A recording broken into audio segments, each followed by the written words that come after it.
Video like जरूर कर लीजिए और ऐसे वीडियो लगातार फ्री में पाने के लिए चैनल को तुरंत सब्सक्राइब कर लीजिए और बेल आइकन को जरूर टैप कर लीजिए ताकि आगे भी सारे वीडियो आपको मिलते रहे। यूट्यूब में फॉलो करते हैं तो प्लीज ये वाला फ्री टेलीग्राम चैनल जरूर ज्वाइन कर लीजिएगा। सारे नोटिफिकेशन सारे अपडेट यहीं पे आते हैं, ध्यान रखिए।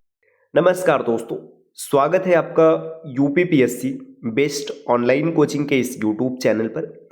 साथियों, आज की इस वीडियो में हम लोग इंडियन ज्योग्राफी के लिस्टिंग सीरीज में एक और महत्वपूर्ण क्लास के साथ हाजिर हैं, जिसमें भारतीय सर्वेक्षण की भूगर्भिक विरासत या फिर कह लीजिए राष्ट्रीय भूगर्भिक इमारतों का राज्यवार विवरण देखेंगे।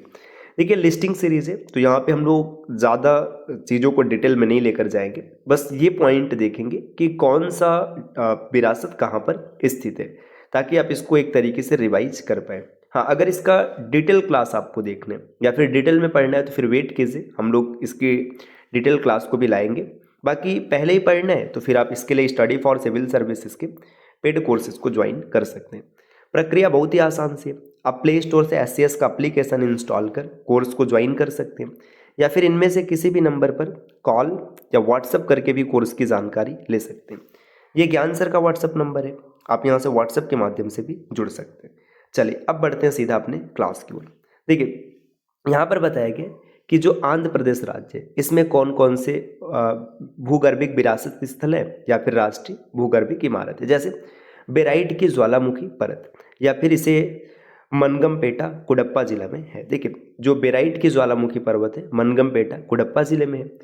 एपिचियन असंगति ये चित्तूर जिला में है। अब राष्ट्रीय भूगर्भिक मेहरा तिरुमाला पहाड़ियाँ चित्तूर जिले में है। और इसी तरीके से एरोमाही डिब्बालू स्थली तटी लाल अवसाद विशाखापट्टनम भीमुनी पट्टनम में।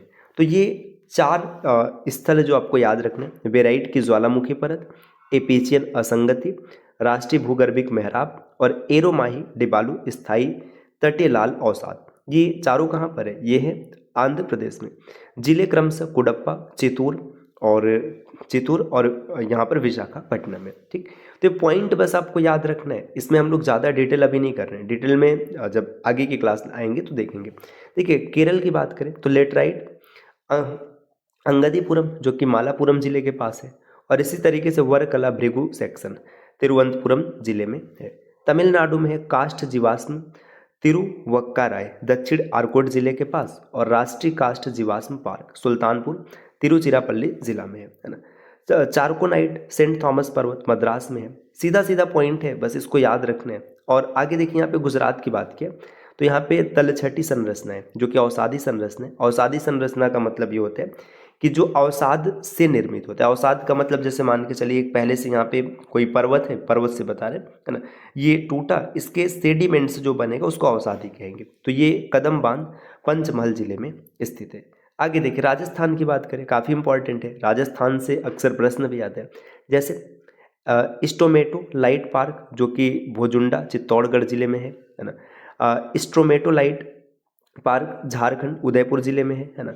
आकल काष्ठ जीवाश्म पार्क जो आकल काष्ठ मतलब लकड़ी का जीवाश्म पार्क है, fossil park, would fossil park है, ये जैसलमेर में है। किशनगढ़ नेफेलाइन स्पेनाइट अजमेर जिले में है। और सूरत का विशाल सीमा दरार ये कि बूंदी जिले में है ना। सूरत का जो सीमा दरार है बूंदी जिले में। महाराष्ट्र में लोनार झील बुढ़वाना जिला, काफ़ी इंपॉर्टेंट है। लोनार झील से पेपर में अक्सर प्रश्न आता है। लोनार झील ये कहाँ पर है? ये बुढ़वाना जिला महाराष्ट्र में। इसी तरीके से छत्तीसगढ़ की बात करें तो निम्न परमियन सागरी धरातल महेंद्रगढ़ सरगुजा जिले में है ना। कर्नाटक में है गांठदार लावा सेंट मेरी द्वीप जो कि उडुपी जिले में है ना। हिमाचल प्रदेश में शिवालिक पार्क है साकेती सिरमौर में। देखिए, शिवालिक पार्क है ना, ये अब हिमाचल है तो इसीलिए शिवालिक मतलब ये हिमालय से जुड़ा हुआ है। उड़ीसा में लव एस्क का लावा तकिया नोमीर जो कि क्योझर जिला में है ना। झारखंड में पौधा जीवाश्म जो प्लांट फॉसिल्स है राजमहल प्रक्रम मंडरू साहिबगंज जिले के आसपास ये सब है। इसी तरीके से नागालैंड में अगर देखेंगे तो नागा पहाड़ियाँ है ना। और इसके बाद ओकिलाइट स्थल है पुंगरो के पास। और सिक्किम में डोलोमाइट संबंधित स्ट्रोमेटालाइट है ना। बक्सा बचूना पत्थर संरचना वाली चीज़ें ये सब कहाँ पर है? सिक्किम में। ठीक, अब इसके बाद दोस्तों क्लास 2 यहाँ पर डन होता है। क्लास 3 की शुरुआत होगी जिसमें हम लोग हिमालयी एवं प्रायद्वीपीय नदियों की तुलना करेंगे। यहाँ पर हम लोग ऐसे इसको लिस्टिंग के फॉर्मेट में देख रहे हैं ताकि चीज़ों को अच्छे से याद किया जा सके। अब जब आगे डिटेल क्लास आएगी तो उसमें हम लोग क्या करेंगे, एक एक पॉइंट को विस्तार से समझेंगे कि चीज़ें किस प्रकार से। जैसे यहाँ पर देख लेते थोड़ा सा नदियों के बारे में। देखिए, हिमालयी नदियाँ मतलब जिनका उद्गम हिमालय से होता है, और प्रायद्वीपीय नदियाँ जो प्रायद्वीपीय भारत के क्षेत्र में है ना। देखिए, इसका उद्गम स्थान बताया गया हिमालय पर्वत श्रृंखला से, ग्लेशियरों और बर्फबारी से पोषित होता है। अब देखिए, इसमें ग्लेशियर या फिर बर्फबारी से जल आता है, तो इसमें ना वर्ष भर जल भरा रहेगा। क्यों? क्योंकि ग्लेशियर में पिघलते रहेंगे और बर्फ वो जल रहेगा।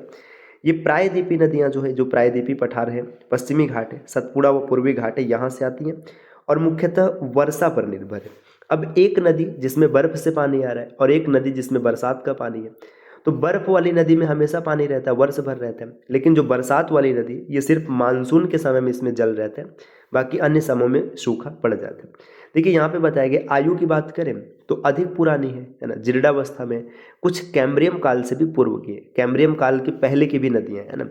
इसमें देखिए, ये युवा नूतन नदी है ना, परवर्ती तरुणावस्था है।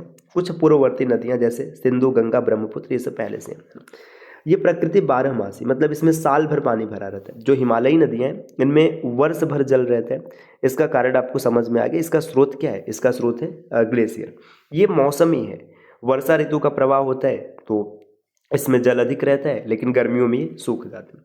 प्रवाह की दिशा सामान्यतः पश्चिम से पूरब की ओर होती है। तो सामान्यतः इसमें क्या है, देखिए, हिमालय जहाँ पर है उधर से पश्चिम से पूरब की ओर, और कुछ दक्षिण की ओर भी आती है, और अधिकांशतः पूरब की ओर है और कुछ पश्चिम की ओर जाती है। जैसे नर्मदा हो गया, तापी हो गया, तो ये सब कहाँ आती है? पश्चिम की ओर आती है। अच्छा, जितनी नदियाँ पश्चिम की ओर जाएंगी उनका जो समाप्ति होगा, जो गिरेगा, वो अरब सागर में गिरता है। तो ये भी पॉइंट आपको याद रखना है। जैसे नर्मदा नदी हो गया, तापी नदी हो गया, ये सब अरब सागर में जाकर मिलते हैं। आगे देखिए, अब जल निकासी की बात है तो इनका विस्तृत और उपजाऊ मैदान है, वृक्षाकार जल निकासी प्रणाली है, संकीर्ण और कठोर पहाड़ी क्षेत्र है, रेडियल और पंखाकार जल निकासी स्रोत। देखिए, ये जो हिमालयी नदियाँ हैं ये विस्तृत और उपजाऊ मैदान का निर्माण करती हैं, जबकि इनमें ऐसा नहीं है। प्रवाह की गति तेज होती है और वी आकार की घाटियाँ बनाती हैं। ठीक, इसमें प्रवाह की गति धीमी होती है और यू आकार की घाटियाँ बनती हैं, क्योंकि जब बरसात होगा तो उस हिसाब से जल रहेगा, अन्यथा नहीं रहेगा। अपर्दन, ऊर्ध्वाधर अपर्दन नहीं होता है, जबकि इसमें दोनों ऊर्ध्वाधर और पार्श्विक दोनों अपर्दन महत्वपूर्ण है।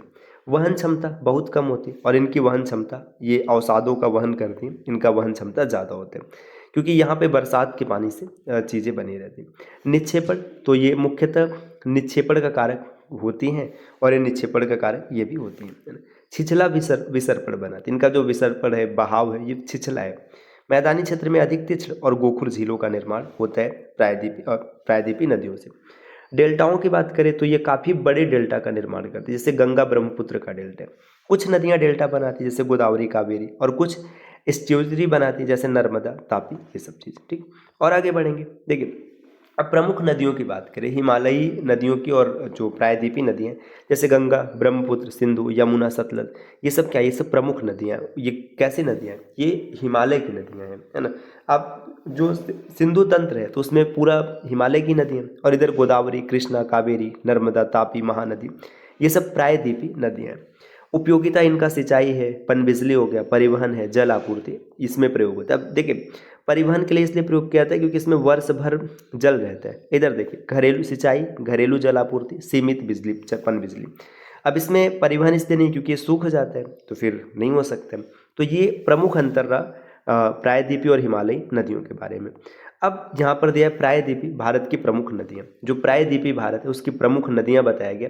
देखिए, यहाँ पे आप देख सकते हैं नदी का नाम है, इसका स्रोत कहाँ से, लंबाई कितनी, और प्रमुख सहायक नदी कौन सी है। तो इसका डिस्कशन हम लोग अगली क्लास में करेंगे, जिसमें एक एक पॉइंट पर विस्तार से चर्चा किया जाएगा। तो मिलते हैं साथियों आपसे नेक्स्ट वीडियो में कुछ नए और इंटरेस्टिंग इन्फॉर्मेशन के साथ। तब तक के लिए नमस्कार। और हाँ, एक ज़रूरी सूचना है कि अगर आपने स्टेट पीसीएस एग्ज़ाम को टारगेट किया है और आप स्टेट पीसीएस एग्ज़ाम को क्रैक करना चाहते हैं तो इसका बड़ा ही आसान सा तरीका है, आपको प्ले स्टोर से स्टडी फॉर सिविल सर्विसेज की एप्लीकेशन को ज़रूर फॉलो करना चाहिए, जहाँ पे कंप्लीट कोर्सेज आपको बहुत ही कम दाम में मिल जाएंगे। अगर आप कोर्सेज के बारे में अतिरिक्त जानकारी प्राप्त करना चाहते हैं तो इनमें से किसी भी नंबर पर आप कॉल या व्हाट्सएप करके कोर्स की जानकारी ले सकते हैं। ये ज्ञान सर का व्हाट्सएप नंबर है, आप यहाँ से व्हाट्सएप के माध्यम से भी जुड़ सकते हैं। तो मिलते हैं साथियों आपसे नेक्स्ट वीडियो में कुछ नए और इंटरेस्टिंग इन्फॉर्मेशन के साथ। तब तक के लिए नमस्कार।